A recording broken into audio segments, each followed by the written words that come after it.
নমস্কার বন্ধুরা, অঙ্কিতার রান্নাঘরে সবাইকে আবারও স্বাগত জানাচ্ছি। যা গরম পড়েছে তাতে কিন্তু বেশিক্ষণ রান্নাঘরে থাকাটা যেন একটা চ্যালেঞ্জ।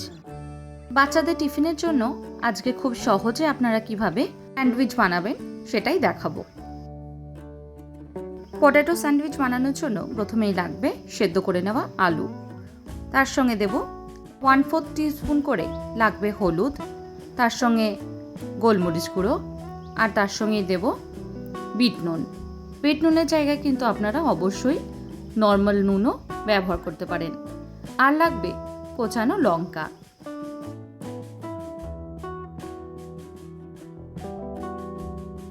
সেদ্ধ করে নেওয়া আলুটাকে কিন্তু এবার ম্যাশ করে নেব। আপনারা চাইলে এই প্রসেসটা কিন্তু অবশ্যই হাত দিয়েও করে নিতে পারেন।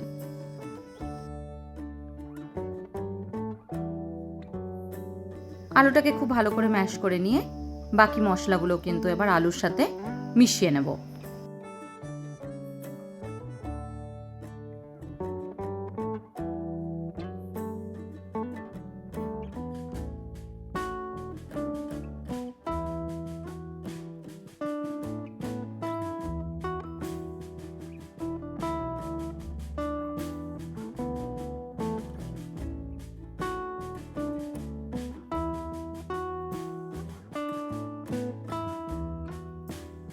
সবকিছু ভালো করে মেখে নিয়ে রেখে দেবো এবার 5 মিনিটের জন্য।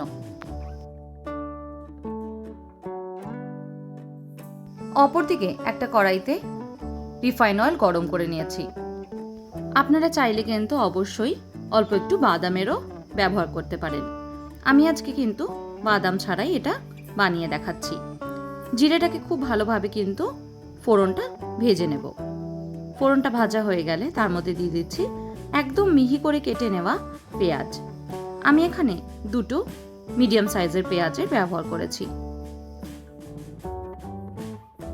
পেঁয়াজটাকে দিয়ে কিন্তু বেশ কিছুক্ষণ নেড়ে চেড়ে একদম লাল করে ভেজে নেব।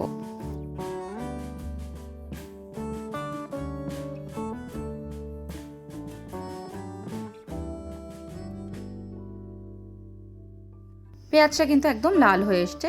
এবার দিয়ে দিচ্ছি আগের থেকে বানিয়ে নেওয়া আলুর মিশ্রণটা।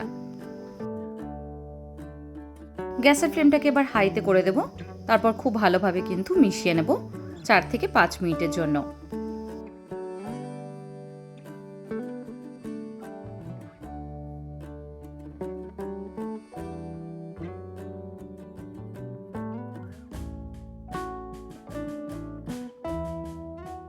ভালো করে যখন হলুদের কাঁচা গন্ধটা চলে যাবে আর মশলাটা খুব ভালো করে বানানো হয়ে যাবে, তখন গ্যাসের ফ্লেমটাকে কিন্তু বন্ধ করে একদম ঠান্ডা করে নেব।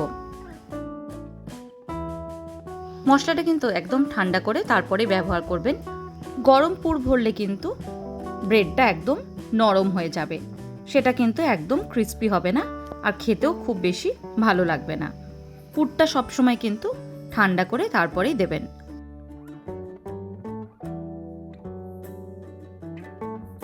অল্প একটু পোর্শন নিয়ে নিয়েছি, তারপরে এইভাবে হাফ পাউরুটির উপরে দিয়ে দিচ্ছি।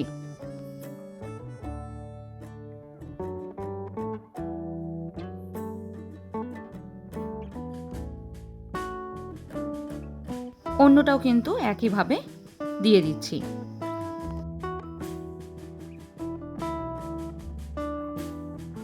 ভেতরের পুরটা কিন্তু আপনারা আপনাদের আন্দাজ অনুযায়ী দেবেন।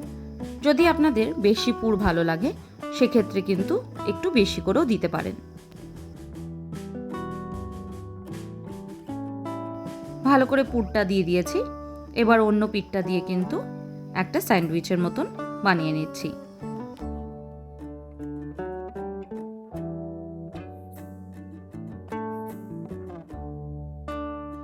হাতের সাহায্যে এইভাবে একটুখানি প্রেস করে দেওয়ার চেষ্টা করবেন, তাহলে কিন্তু বেশ ভালোভাবে পুরটা ভেতরে বসে থাকে।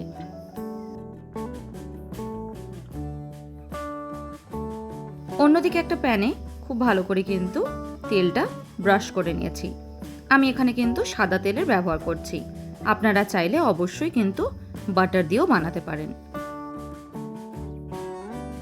2টো স্যান্ডউইচ আমি দিয়ে দিলাম। এবার খুব ভালোভাবে এমনি করে কিন্তু খুন্তির সাহায্যে একটু চেপে চেপে দেব, যাতে দুই পিঠটাই খুব ভালোভাবে কিন্তু ভাজা হয়। গ্যাসের ফ্লেমটাকে চেষ্টা করবেন লো টু মিডিয়ামে করে রাখার। খুব বেশি হাই ফ্লেমে যদি করা হয় তাহলে কিন্তু উপরটা পুড়ে যায়, আর সেটা কিন্তু খেতেও ভালো লাগে না। এবার অল্প একটু তেল নিয়ে নেব, তারপর উল্টো দিকের পোর্শনটাকে কিন্তু দিয়ে দেব।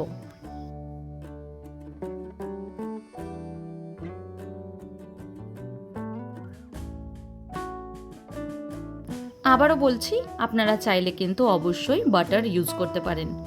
আমি আজকে তেল দিয়ে বানিয়ে দেখাচ্ছি।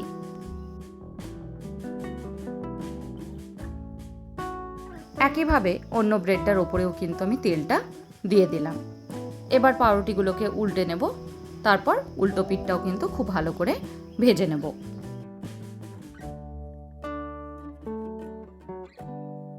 আজকে দেখালাম কিভাবে একদম ঘরোয়া উপকরণ দিয়ে খুব সহজেই আপনারা কিন্তু বাচ্চাদের বা বড়দেরও টিফিন বানিয়ে নিতে পারবেন। দেখুন আস্তে আস্তে কিন্তু রং ধরতে শুরু করেছে। এইভাবে একবার একবার করে উল্টে উল্টে দুই পিঠটাই কিন্তু খুব ভালো করে ভেজে নিতে হবে। একটু বেশ কিছুক্ষণ সময় নিয়ে যদি ভাজা হয় সেক্ষেত্রে কিন্তু ওপরটা বেশ ক্রিস্পি হয়।